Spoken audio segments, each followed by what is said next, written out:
Collaging daily in December has become a tradition for me and many creative journaling artists. It was Allie Edwards who named it December Daily and offered a prompt a day to inspire artists to create. This will be my third year participating in a similar exercise. Each year I've created my own prompts and shared them with you all. You can find this year's prompt list in the link in the description below. In my first year, I challenged myself to finish a page within 15 minutes. I responded to holiday-themed prompts in the second year, and this year, I'm taking a Polaroid photo a day to collage in my junk journal made with the material sent to me from subscribers. While creative challenges can be fun, it can be difficult to commit to a month-long one. So I wanted to share my favorite tips that have helped me finish this month-long exercise 2 years in a row. It's my hope that it will encourage you to join me this month or to stick to whatever journal challenge you're embarking on. But before I share my tips, I want to talk a little bit about how my journal is made this year.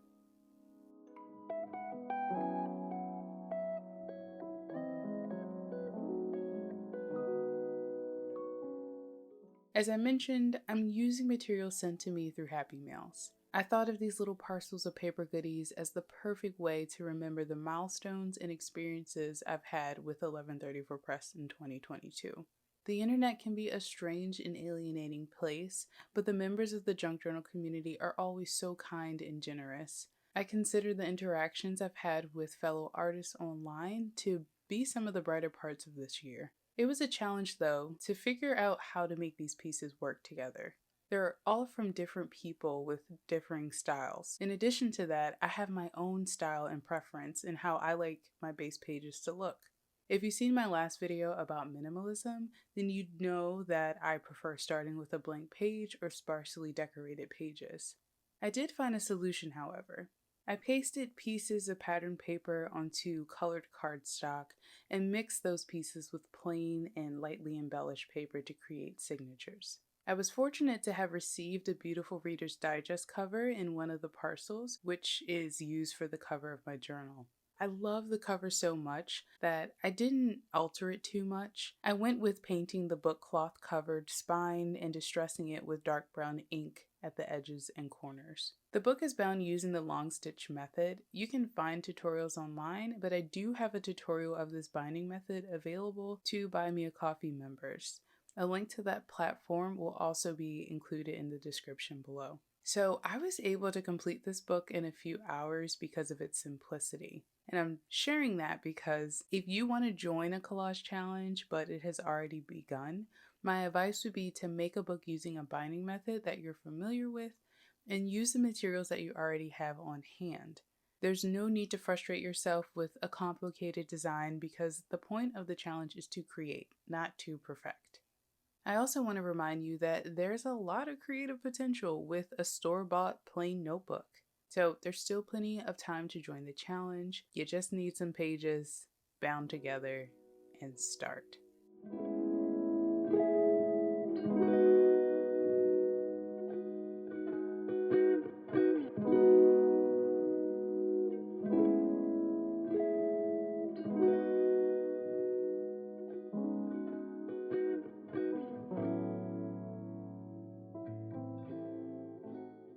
If you've done creative challenges before, then you can probably relate to starting off strong in the beginning, but then somewhere in the middle, you skip a day or two, and then those 2 days become a week, and then the feelings of defeat crop up and you just quit the challenge.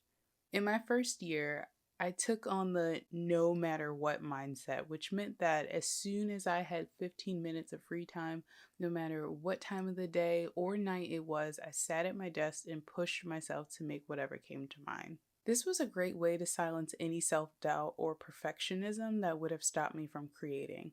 While I appreciated this approach for my first time doing a monthly challenge, it did have some downsides for me. The first being that I don't think it's always healthy for your creativity and relationship to your craft to force yourself to produce something every day, especially when you don't have the energy to do so.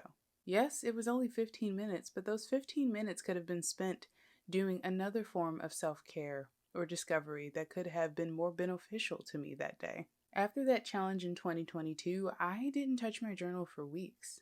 The second downside was that I didn't feel too great about the outcome of a majority of the pages. I'm a slow creator, and I think my favorite pages are created when I feel that I have an adequate amount of time and energy to spend on it. So, what I mean by taking on the no matter what mindset is more about setting a pace and standard that works for you and your art style. I finished my journal challenge in time last year, but instead of forcing myself to create daily, I allowed myself some days of rest and journaled for 2 days in one session.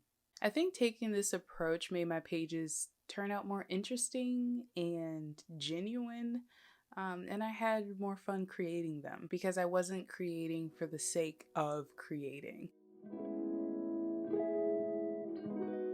Have you ever had an idea that you couldn't stop thinking about?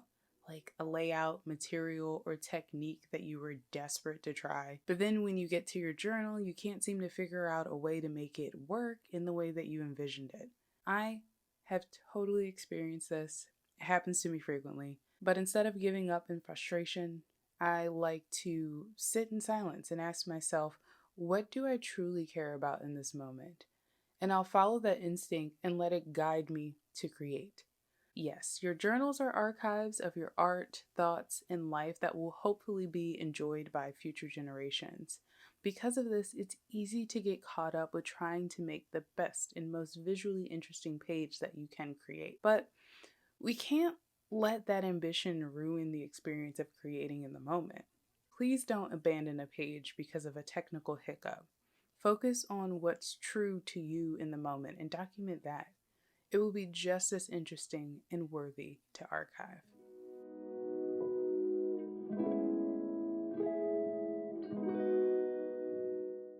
Sometimes you're sitting in silence and no ideas appear.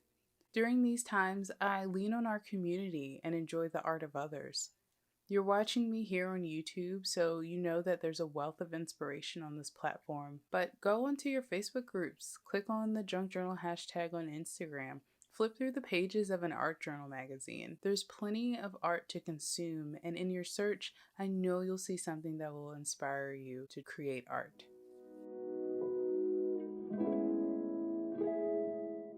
If you're new to this channel, my name is Bree from 1134 Press, where I share creative journaling inspiration to help you document your life. But I'm also a huge advocate of keeping the journal process as simple as possible. My junk journal friends on here know that I will be the first one to tell you to tidy up your desk before you start a page and to create a kit of journal supplies specific to your current project. Because who has time to hunt around the room for a pack of stickers and glue? I don't. Make your creative space as comfortable as possible to be in and navigate through. It's a universally human trait to avoid discomfort and challenges. If you're going to be journaling consistently for a long period of time, try your best to keep obstacles out of the way. My last tip is about remembering to journal for joy and pleasure first. Everything else, namely aesthetics and self-imposed expectations, should come last, or never. This hobby and art style is supposed to be fun. It's a celebration of your love for paper, for collecting and curating, for making a mess with inks and paints and glue.